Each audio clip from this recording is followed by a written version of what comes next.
We now return to our discussion of Gravity Falls, already in progress. Alright, so let's talk about some specific episodes. I frankly want to talk about the first episode because I feel that it was, as far as, first episodes go, really good shit. I think it established the series really well and was also just really funny and fun and exciting. Yeah, they made it available on iTunes, like, back when they were initially, like, marketing the show, and I bought it, and I downloaded it, and it's, like, the only TV show I have on iTunes, because, what? But I watched it, like, regularly, like, a bunch of times. I was like, man, this thing is just gonna be so fucking great, and it was. Yeah, it was a really great opening. It really got everybody hooked. That first episode is called Tourist Trapped. It was directed by John Aoshima, and Alex Hirsch wrote the whole thing that he appended from the original pilot that was never aired. And won't be, because it's bad. It's garbage. I mean, it's mostly kind of the same, but the animation's bad. Yeah, because he can't draw. Yeah. He admitted that on the new Tumblr they made, that he actually doesn't know how to draw art good. Well, I mean, he can get by. That drawing of him saying hi on the buffalo was pretty good.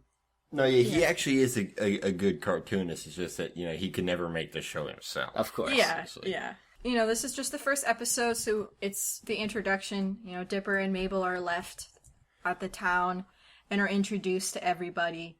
And Mabel finds a new boyfriend who's an obvious parody of Twilight. He's like this creepy vampire guy. And she decides to date him. And then it's the whole gnome episode. Yes. Which they keep calling back to. Yeah. Because the gnomes are really funny. And all the gnomes are voiced by Hirsch himself as well. And I really like that episode because at first when I was watching, I was wondering, like, oh, is this sister just going to kind of be the sidekick and is, like, Dipper always going to be saving her or whatever?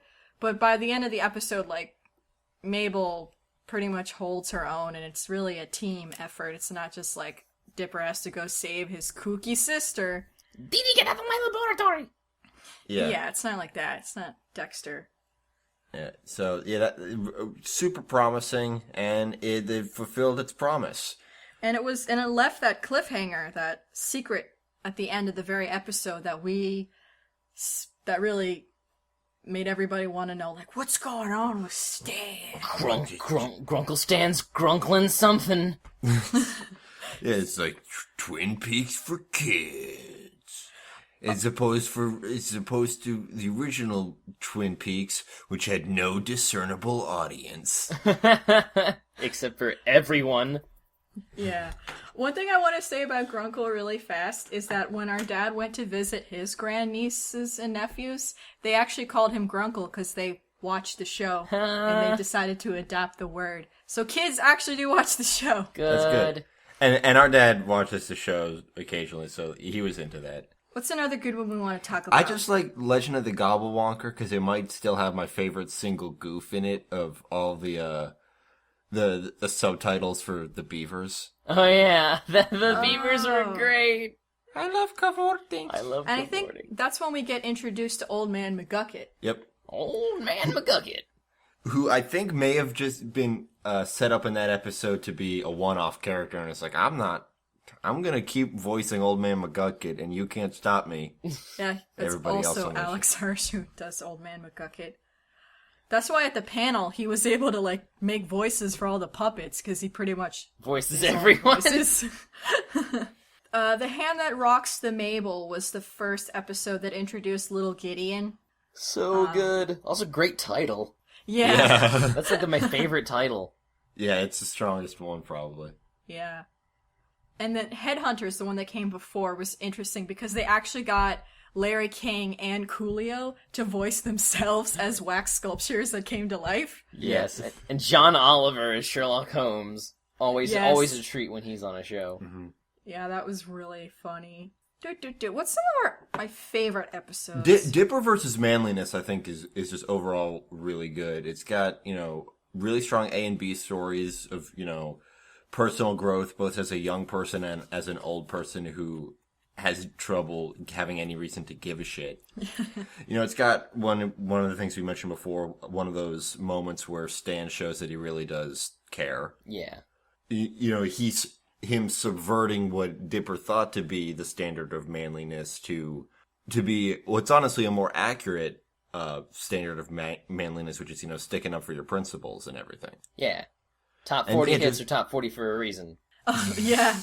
That not one. Oh, that was so funny, the Baba. Yeah. Oh, God. What was it like? What it wasn't Disco Girl. Disco Girl. The song parodies in this show are great because they're so half-ass. It had that cool montage scene. It had the cool goof where the one Manatar's name was just Beardy. And, the Manitars are probably the goofiest they've ever gotten with these supernatural guys. I mean, like, he has muscles in his muscles. Yeah. In his muscles. Really silly. Double Dipper is an example of an episode where they sort of break cliche. Like, Alex Hirsch talked about it a lot. In that episode, Dipper gets a bunch of clones. And in most episodes with clones, the clone, becomes your enemy and, tries to replace you. But in this episode, all the clones are, kind of cool and are trying to help out. And it sort of subverts your expectations of what a clone episode would be. Yeah. Things still go awry, though. Well, yeah, obviously. Yeah. Yep. And it sets up a cliffhanger that, the two who got away on the bicycle to be never returned. Yeah, to be the distraction might still be out theirs. Yeah. And then Time Traveler's Pig, which is, probably one of my favorite episodes, and I think it's a lot of people's favorite. Because Waddles. Waddles! You're so fat! Waddles was introduced because when Alex and Ariel were growing up, Ariel always wanted a pet pig, so Alex decided when he wrote his character that's basically his sister to give her a pet pig as sort of like a life-fulfilling present that she could never have. Yeah. As a gift to her that she would like that wouldn't cost him any money.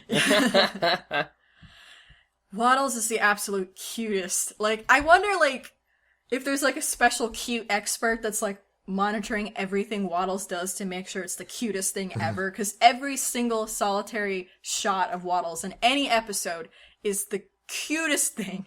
But this episode's also really cool because in previous episodes, you kind of saw this weird guy a couple times, in the background. You're like, who the heck is that guy? Oh, was he in another episode? Yeah, he was in previous episodes. Oh, wow. And then in this episode, you get to see who he is and what his deal is. And it's this guy voiced by Justin Roiland, who we talked about before on Rick and Morty. He's apparently just kind of been time traveling a lot and trying to find... Because what happened was, when they meet him in this episode, it's the first time he comes to that time period. And then you see in the credits, because when Dipper and Mabel steal his time travel device, they run around in different points of the show and accidentally drop shit. So what we're seeing in his previous episodes is him going there after Time Traveler's Pig and picking them up to fix the timeline. So it's a loophole. Or yeah. So technically... his previous appearances are his own future appearances. Huh, that's so cool. Yes. And this also introduces Pacifica Northwest, the best. Who is Mabel's arch nemesis in Gravity Falls. She's just this typical bratty, middle school rich girl, mean girl. That's actually not her introduction. It was really? It was Double Dipper. At the party. Oh, that's right. Yeah. Which, in that episode, also introduced Mabel's best friends, Grenda and Candy. Who are great. The latter of which is voiced by Nikki Yang, who I can't get enough of. Bimo and Brainicorn from... Adventure Time. And Grenda's hilarious. Also voiced by Alex Hirsch? No. Really? No. I think voiced by somebody else from the show. But, I love in Summerween when... Grunkle Stanich is something wrong with your voice there? Why would you say that? Yeah. I think there was an episode, it might have been Boys Crazy, which was I used to be able to sing like that before my voice changed. Yeah, who's Grenda voiced by? Carl Ferrulo. He's a storyboard artist and writer for Gravity Falls. And his Gravity Falls wiki picture is him nonchalantly holding a real falcon. His nickname is Carl Wizard Ferrulo. I'm starting to wonder if he made this page. I hope he did. He's worked as he's done storyboards for Juniper Lee, Camp Lazlo, Magic Partners a Monkey, Yang Yang Yo, The Replacements, Chowder, Phineas and Ferb. Oh, cool. Yeah, Fish Hooks. Kick Butowski. I was just thinking about the life and times of Juniper Lee. It is pretty much like Buffy for kids. That's why I liked it. Yeah. But it got canceled like right away. Because like it wasn't that great. It was super good for the time, but during that time period, no one was putting out good cartoons. So also the theme song was annoying. It wasn't that great of a theme song. It was one of those ones where they painstakingly tell you the plot in awkward, clunky lyrics. Yeah. As Stromberg said, they bludgeon you over the head with the blunt end of the show's premise. Yes. Yeah. So like. And I was actually thinking about Camp Lazlo too. Like, I remember that show being pretty good, and then it just disappeared.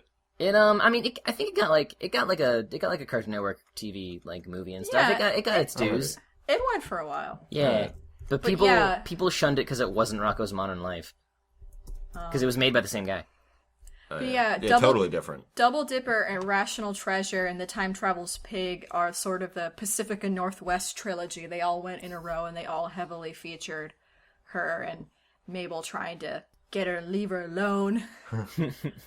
Rational Treasure was really funny. I mean, they're all really funny. Alex Hirsch voice. Yeah, they are. They're all so ridiculously funny. That's why we're just talking about every episode instead of our favorite. They're all our favorites.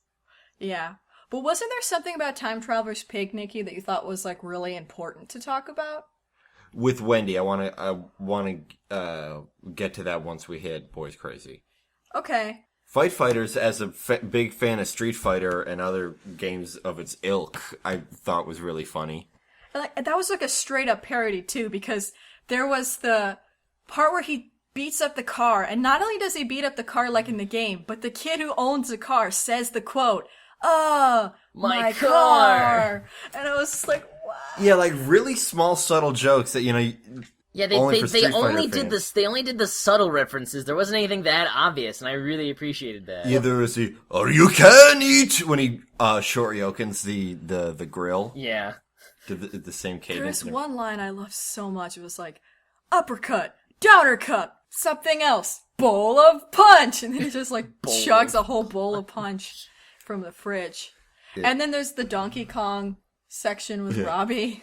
Yeah. Yeah. That was the video game tribute one. It was a lot more subtle than say Futurama's video game tribute episode. Yeah, where it was just a bunch of video game characters on a spaceship.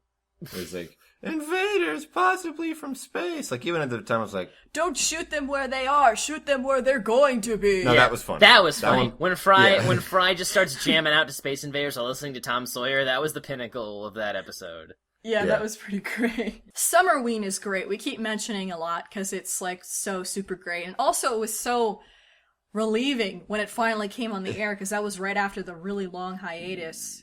Well, not really long, but there was like it was like in the middle of the hiatus. It was a mini hiatus.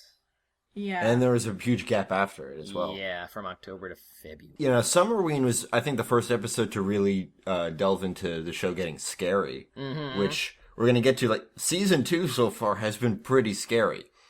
But the villain in Summerween is, he, like, fucking no-faces all over the place. He's no-face. He's straight up no-face from Spirited Away. Like, there's absolutely no question about it.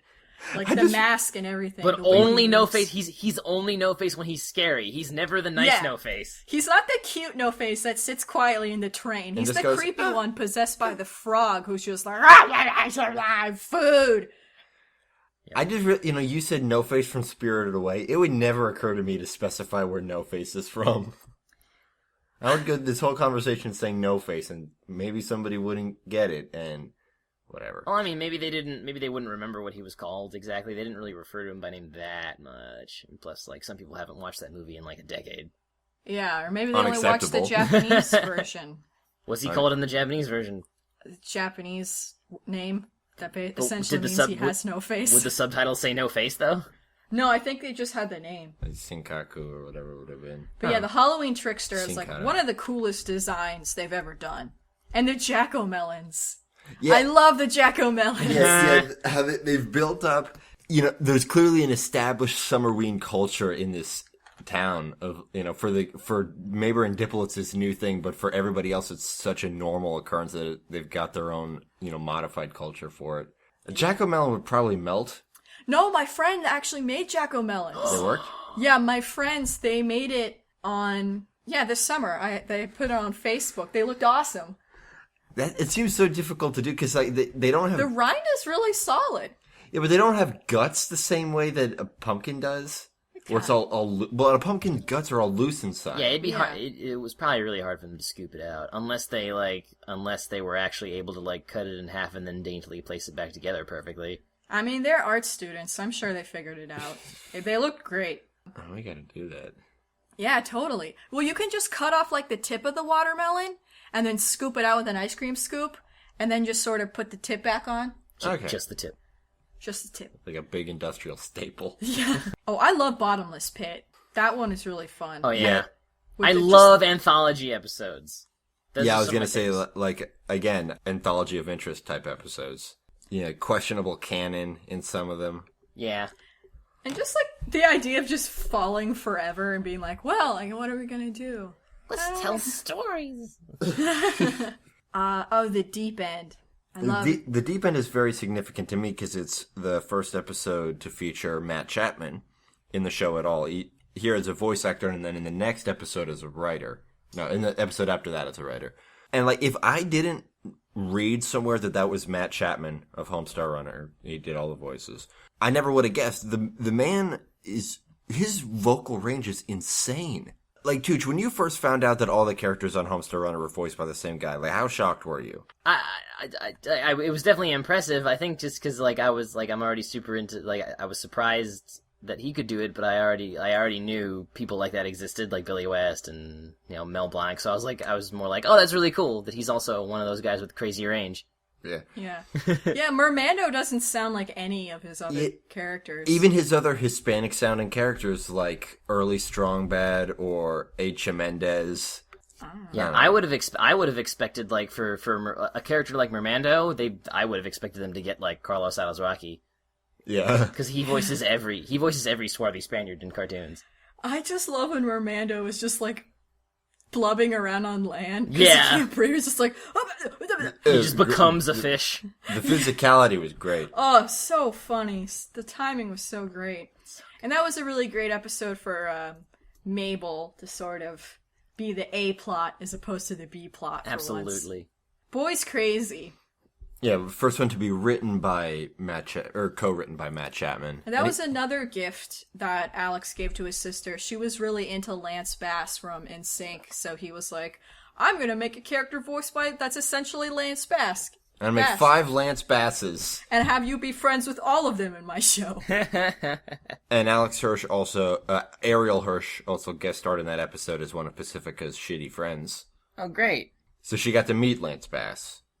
Yeah. In the Booth studio. Booth studio. That episode is so funny because it's a really good commentary because at the time, we found out all this stuff later, but the way that the actual members of boy bands were treated was actually really terrible. Oh, yeah. They were really I don't remember the name of the guy, but the guy who sort of just made all these bands from the ground up, they were those guys were not treated like human beings for a while. It was actually really traumatic for some of them, the experience. So to have them actually be in a cage like a bunch of monkeys is kind of, it's over exaggerated, but at the same time it's not that far off from how they actually were. Yeah, it was Lou Pearlman. Yes. He created the Backstreet Boys and NSYNC. Yeah, it's and then made the feud, I guess. Yeah. Yes. Yeah, if they're manufacturing everything else, they might as well manufacture the conflict. And they were just so funny. And also, he is in jail for a Ponzi scheme where he cheated people out of $500 million. Yep, he got 25 years in prison. Yeah, real shit king. Yeah, the king of the shits. Real trash golem. And in this episode, the B plot is, again, with Dipper and Wendy, who I haven't talked about much yet. But, Dipper has a huge crush on Wendy. Wendy's 15, Dipper's 12.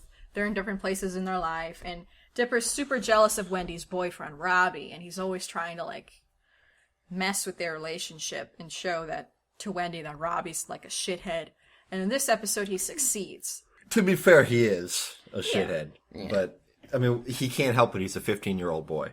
I think they have a really interesting duality going on with the depictions of Wendy in that there's both this kind of sexual ideal from Dipper's perspective going on, where, you know, a crush at that age, or even at any age, I suppose, there's not a lot of logic behind it. It's kind of purely chemical, and then you kind of have to justify it afterwards. Yeah. You know, from a mental state.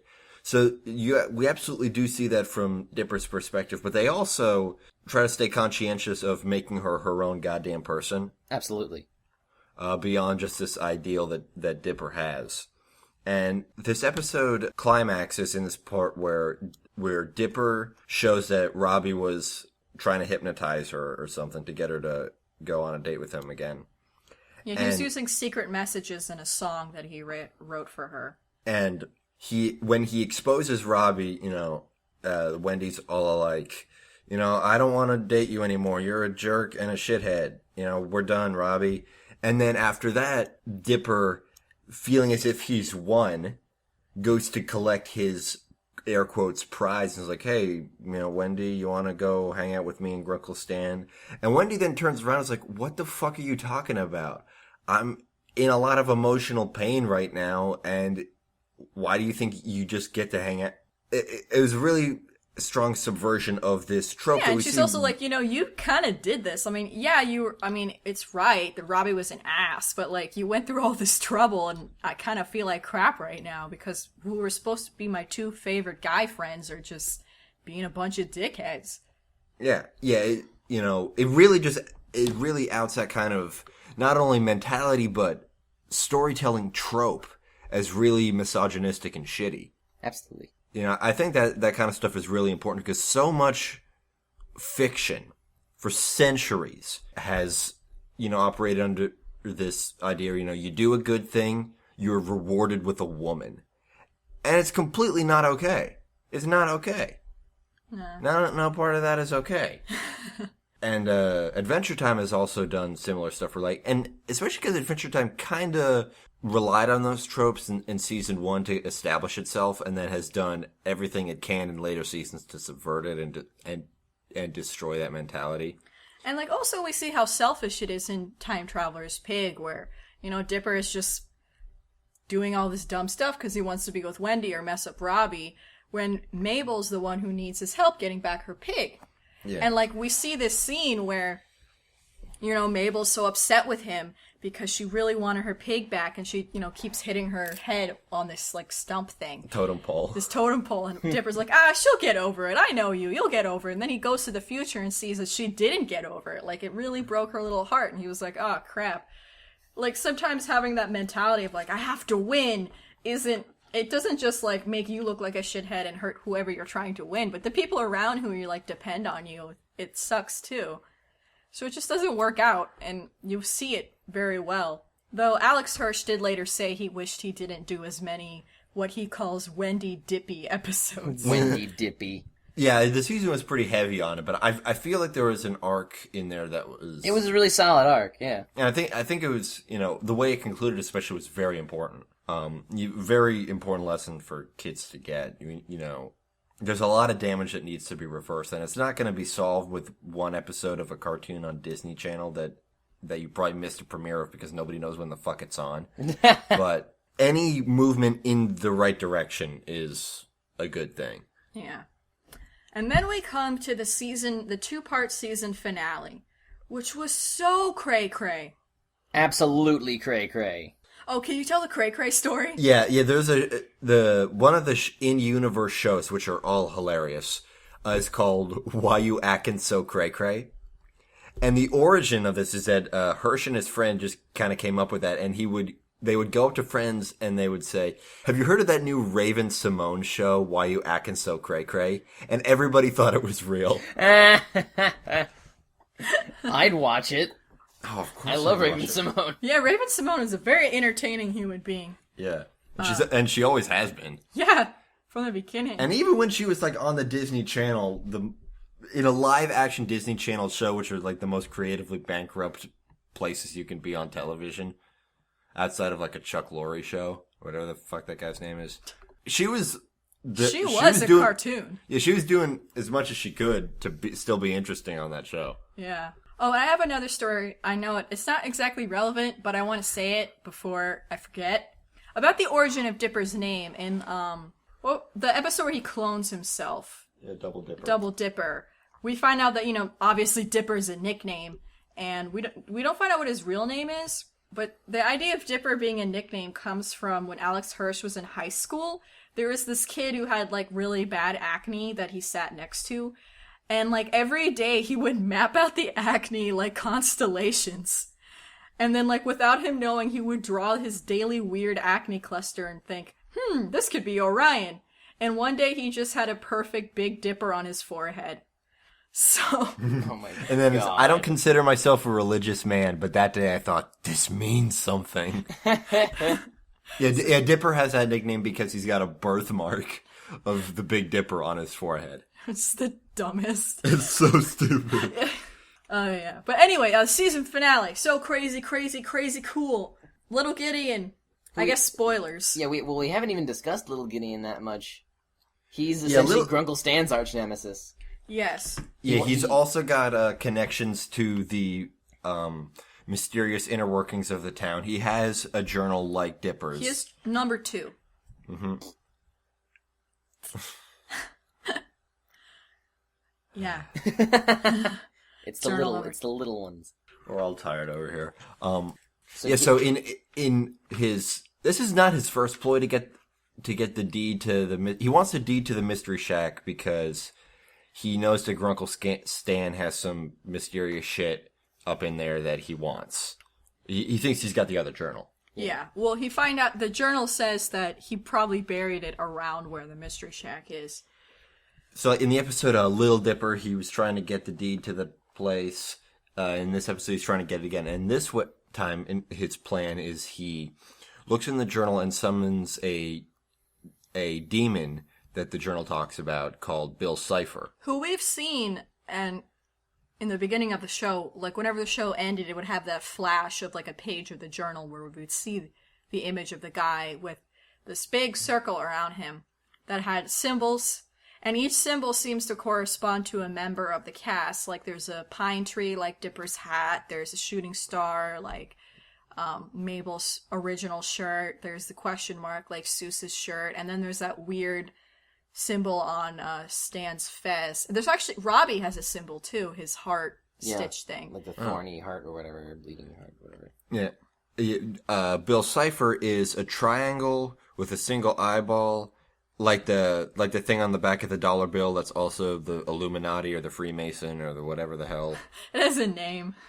I don't remember what it's called. But he's also got a top hat and a bow tie. The Eye of Providence. The Eye of Providence. He's essentially an anthropomorphized Eye of Providence. He's a jerk. Yeah. Is that insane? If you just looked that up, is it Freemason or is it Illuminati? The Freemason? Because it would be on the dollar, and a lot of the founding fathers were Freemasons. Right? Today it's associated with Freemasonry, yeah. Okay, Freemasons. Yeah, I mean, all those secret society stuff it has been a big inspiration. It was a national treasure. It was a national treasure. You could tell because there's an eye and a pyramid on the back of the dollar. We gotta steal the Declaration of Independence. That man. Love him. He should guest voice on Gravity Falls. This show parodied him on Irrational Treasure. Yes. Yeah. So, we're in. Whenever I tell people how to spell my name, I'm always like, yeah, it doesn't have an A. It's Nicholas, but without an H. Like Nicolas Cage. So yeah, Bill Cipher's summoned. He's a creepy dude. He's also voiced by Alex Hirsch. Who would have thunk it? I wouldn't have been able to guess. Yeah, he goes inside Stan's mind, and then the kids and Seuss chase him into Stan's mind. And they do a bit of an Inception-y thing, and they make fun of Inception. You know, Dipper has some growing moment where he, learns that Stan's actually really loves him and stuff, and doesn't just treat him like crap. Yeah, his toughness is a way to... Stan being tough on Dipper is a way to make the kids stronger as opposed to just actual animosity towards them. Yeah. And we got to see some of the stuff that Stan used to be. Like, we learned that his father put him in boxing lessons. We learned that Stan went to jail in Mexico, I think. Colombia. Oh, he was in Colombia? Yeah. Awesome. And we learned that he was a vacuum cleaner salesman at some point. And he's from Jersey. In the scene where he's getting pegged with a dodgeball, on the wall behind him it says Jersey Vultures. Yeah. So Jersey strong. We learned a lot about Grunkle Stan, without even really meaning to. Yeah, making a big point of it. And then the funniest shit is that Mabel Imagineers, these two 90s boys from some 90 boy video she has, Zyler and Kraz, voiced by John Roberts and Greg Sipes. Amazing. And, like, I had a 90s videotape. I had, like, the cartoon version of Punky Brewster. And I know that's not quite the same thing. Was that the 90s? Not 90. No, that was 80s. Like, I think Skylar and Kraz weren't 90s. Those were totally, like, 80s boy band. They were 80s because in the bit where they played the instruments, they were playing a synthesized drum kit, or an electronic drum kit, and a keytar. So, yeah, no, they were 80s. Yeah, I think they were like the names were 90s. It could have been like early 90s, still coming off of the cocaine high from the 80s, like how Saved by the Bell was. Yeah, I mean, I think that's when the actual twins grew up anyway, so that would make sense. Yeah. But like, that so much feels like something you could actually find in a used video store. Like a Goodwill VHS section. Next to every Disney film ever made, literally. Just go to Goodwill. They got them all there. And Punky Brewster, the animated series. Which I did not know that existed. Holy shit. It did. I had it. We got it at a garage sale. Yeah, with like 2 episodes. How do I not know about the Punky Brewster cartoon, but I knew there was a horrendously short-lived animated series where like Gary Coleman was a guardian angel. I don't know, man. Anyway, climax, everything. Frank Welker was in that Punky Brewster cartoon. Frank Welker's in everything. I mean, I suppose that's Who not... was Punky? Casey Ellison? Is that the cartoon or the actual show? I'm looking at the cartoon. Let's do an episode on the Punky Brewster cartoon. No, Punky Brewster was voiced by Soleil Moon Frye? Oh, Soleil Moon Frye, yeah. She played Punky Brewster, so they got her her actress to voice her. Oh, cool. Alright. Anyway... The episode ends... One last thing. What was the name of the little monster guy? Little monster guy? The little guy, the magical man. That was only in the cartoon, I think. Punky Brewster the cartoon and Punky Brewster the show were very different. Punky Brewster the cartoon, there was like magic shit. The show didn't have any magic shit, it was just this girl. Yeah, it was just a sitcom about a little punky girl who gets adopted by a stuffy family, and she's like, I'm an adorable little girl who's super hip in 80s, and then laugh track. Well, in the cartoon, they had like magical adventures. They had and like stuff. She had like a little mogwai What friend. did it say the name of it is? Was that Glomer? Might be Glomer. Glomer. Yes.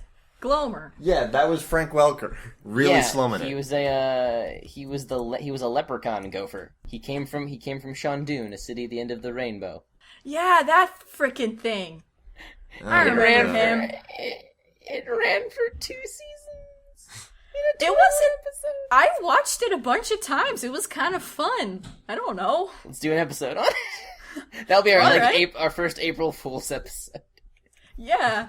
That video cassette had like 3 episodes on it. There's 21. Yeah. Anyway, back to Gravity Falls. Nikki's just cutting all of that. But I'm leaving in the thing about Totally Spies that I wanted to talk about. Cut out all of Punky Brewster the cartoon. I won't. We're keeping this in. It's insane. All right. Then part 2 happens. Basically, Gideon managed to get the deed. Anyway, using dynamite. Just blowing up the house. And then we have Gideon Rises. The end of that episode was really sad because, like, it had this special ending that just, like, showed, like, a creek in the woods and it played the theme song really slow and you're like, what's gonna happen? Yeah, instead of the normal, like, during the credits, they've got, like, a goofy bit that calls back to one of the goofier parts of the episode. Here it's just, like, something really ominous. Yeah. It was awesome. And then we wake up. We join them waking up. When we wake up from how awesome that episode was that we passed out. They wake up in Seuss's abuelita's house, where they're staying because their house blew up, and also Gideon stole it. Yeah, it's apparently in Gravity Falls law, whoever physically holds the deed is the property holder. Yeah, like Grunkle Stan's like, that's not how, he just took it from me, and they're like, we trust Gideon, we don't trust you. Like the cops. We haven't talked about the cops. Oh, the cops are great. Sheriff Blubbs and Deputy Durland, voiced by Kevin Michael Richardson and Keith Ferguson, respectively. They're in love with each other. Those two are the OTP. Yeah. They just love each other so much. If being delightful was a crime, you'd be under arrest. Man, every day with you is... What was the line? Every day with you is a dream, or something like that. Yeah, something like that. Anyway, Gideon kind of won. They're living in Abuelita's house. She has a bunch of doilies in her house. It kind of stinks. Yeah, and She's pretty chill. But there were two pictures of Seuss as a little kid. Yeah, you get to see Seuss's baby pictures all over the place and see him play with his broken car on tracks. And him with hair. Oh, yeah. So, Grunkle Stan's like, I don't have any money. I can't take care of these kids. There's this really sad scene where he's on the phone with their parents, and he's like, no, we're fine. I put them in a 4-star hotel, and he hangs up, and, he's in Abuelita's really shitty kitchen, and from the living room, we hear Mabel call back, and she's like, Grunkle Stan, can we have money to order pizza? And Grunkle Stan, does the whole, I don't have any money in my pocket, and he's just so sad because he can't provide for these kids anymore. Yeah, that Monopoly man, the tax man pose where the pockets are outturned. But he's like, but the kitchen is totally in the dark, and he's just there, and it's really kind of sad because he wants to have more fun with these kids, but he can't even feed them. He doesn't have any money. It's heartbreaking. Yeah. So eventually he's like, okay, I gotta send you guys home. You can't live like this. And they're all sad because they still haven't figured out the secret of the mystery. And also, they didn't want Gideon to win. And then there's I don't know, a bunch of shit happens. I'm gonna tell you everything that happens because it's really crazy and awesome.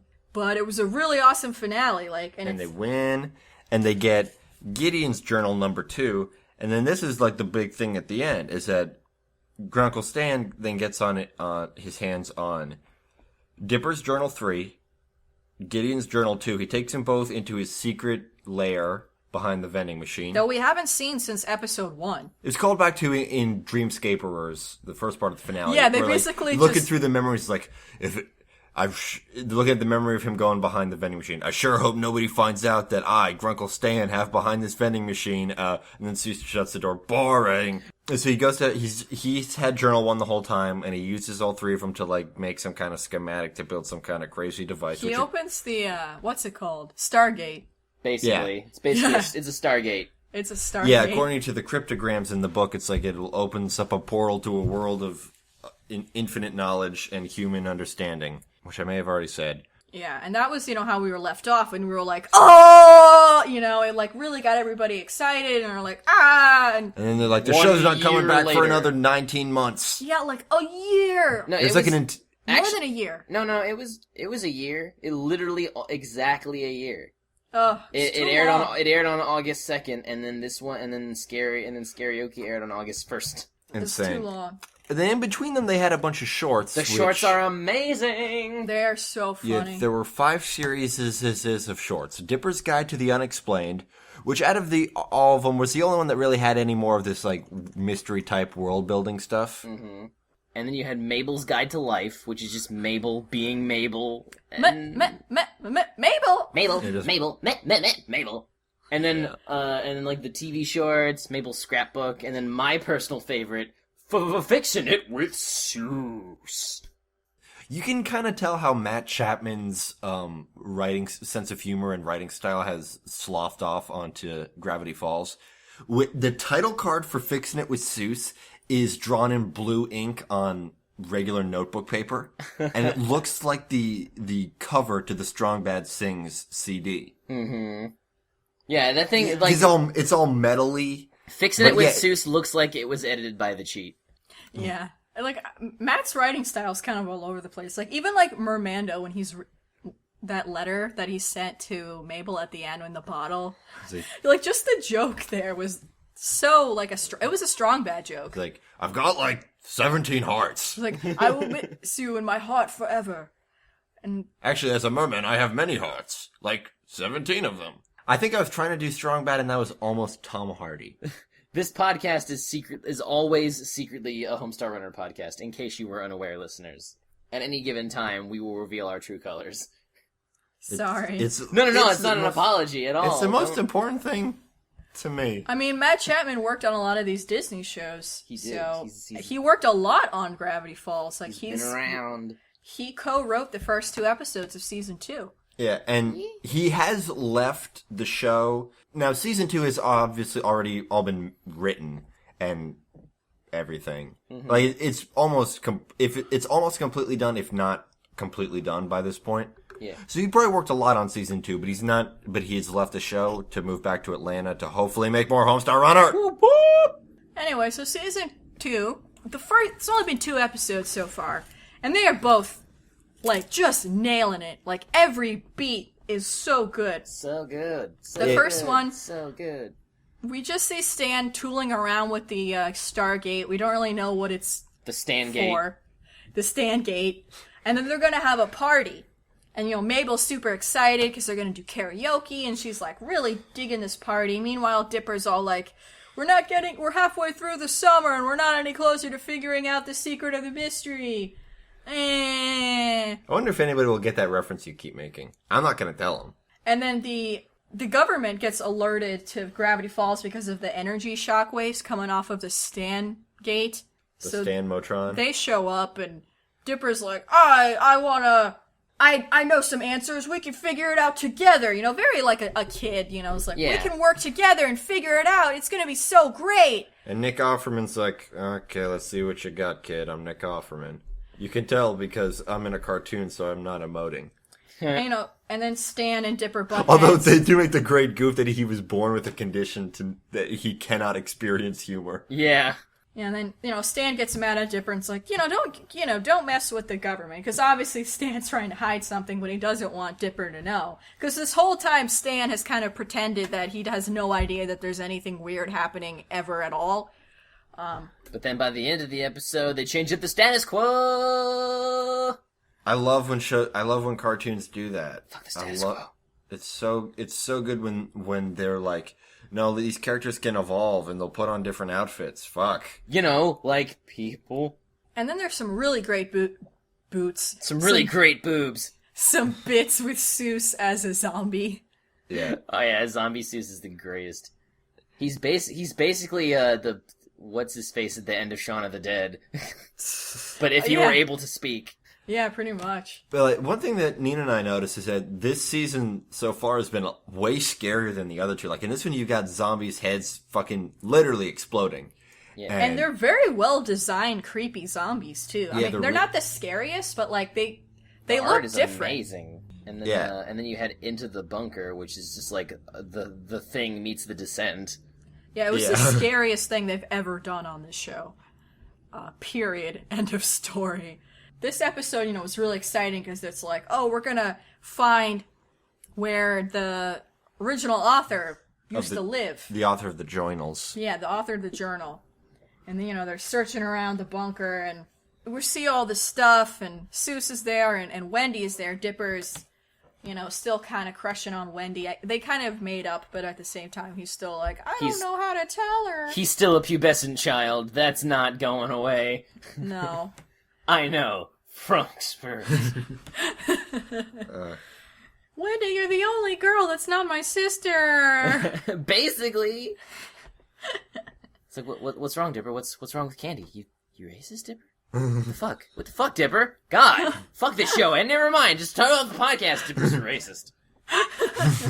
And we see Wendy be super badass and do like some lumberjack games shit and like. Oh yeah, this is actually like one of the first episodes where they like explicitly say, because like it's information that's been known that Wendy's dad is Manly Dan or whatever his name is, but it's like that I don't know if we've ever actually seen them together, and it's never been explicitly stated that that's his father. But they've said it. In Mabel's Guide to Colors, they were all together. Yeah, with the brothers. And then in Double Dipper, there was a picture of young Wendy with the brothers, and we've seen the brothers with Manly Dan. Yeah, so sort of like it could all be extrapolated pretty easily. Yeah, yeah, and they all wear that hat. You know that. Yeah. So we see her totally be a man, Mulan style, and scale this tree, and have an axe, and just like be super cool. And she doesn't stop being awesome this whole episode. She's like totally action hero. Yeah, she takes off the flannel. She's got the tank top on underneath. She's doing a freaking Ripley stuff. She's just slowly morphs into Laura Croft.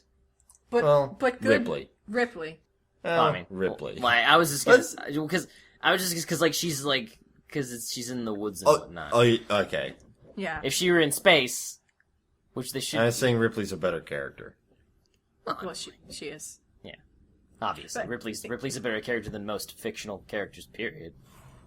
Or people. But Real we encounter a monster in this episode that is the scariest thing. If I was a little kid watching this show, if I was the target age demographic, I don't know if I would have been able to finish watching the episode, or if I would have wanted to watch again, because then I would always be scared. What if they do another thing like that thing? Because there's legit body horror in this.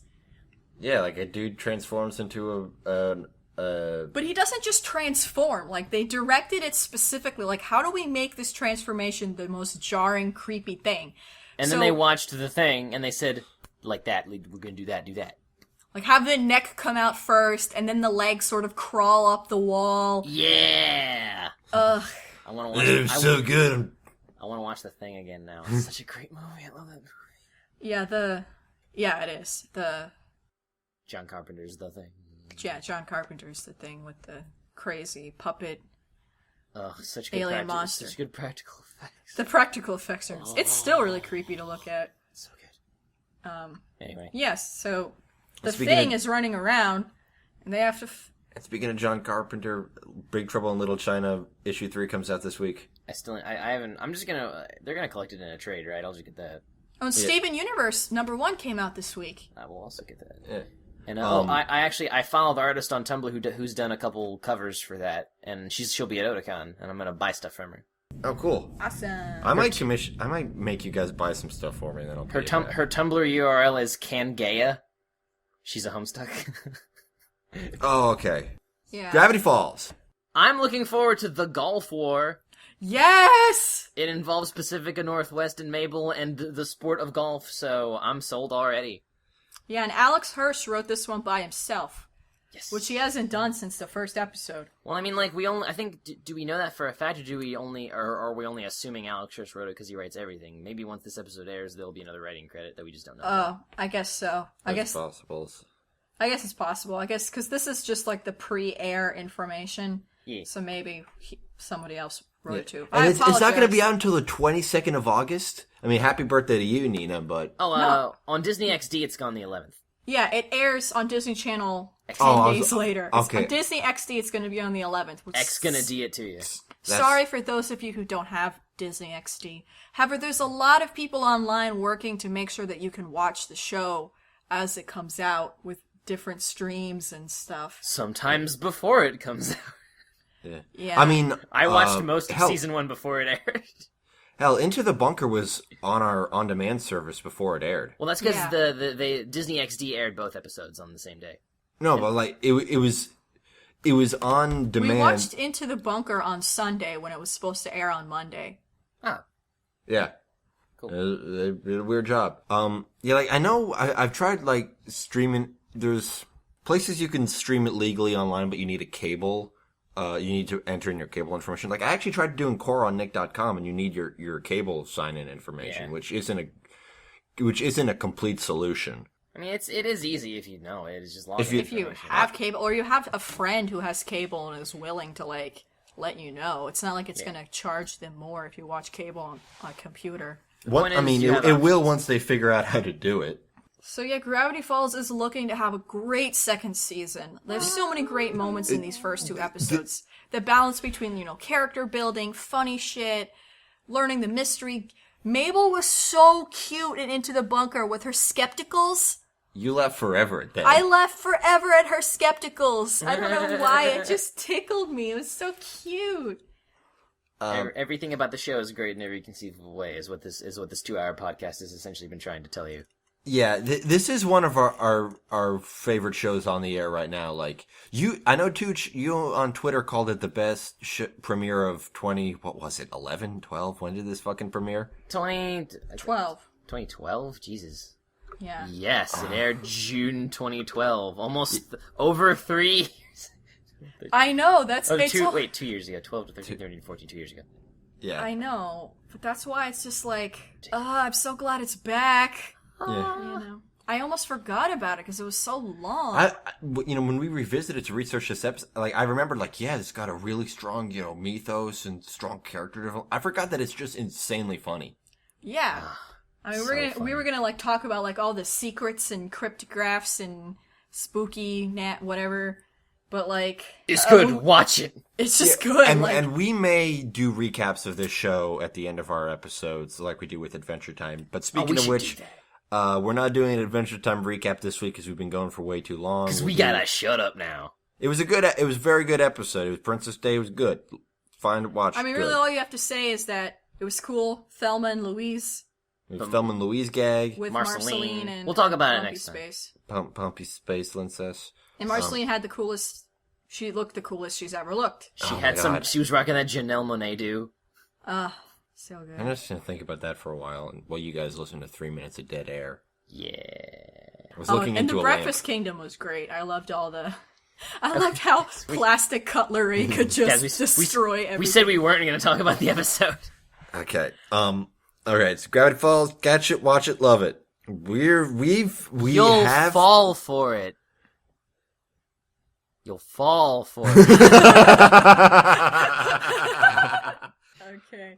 We don't have any shout-outs to do this week because we didn't get any.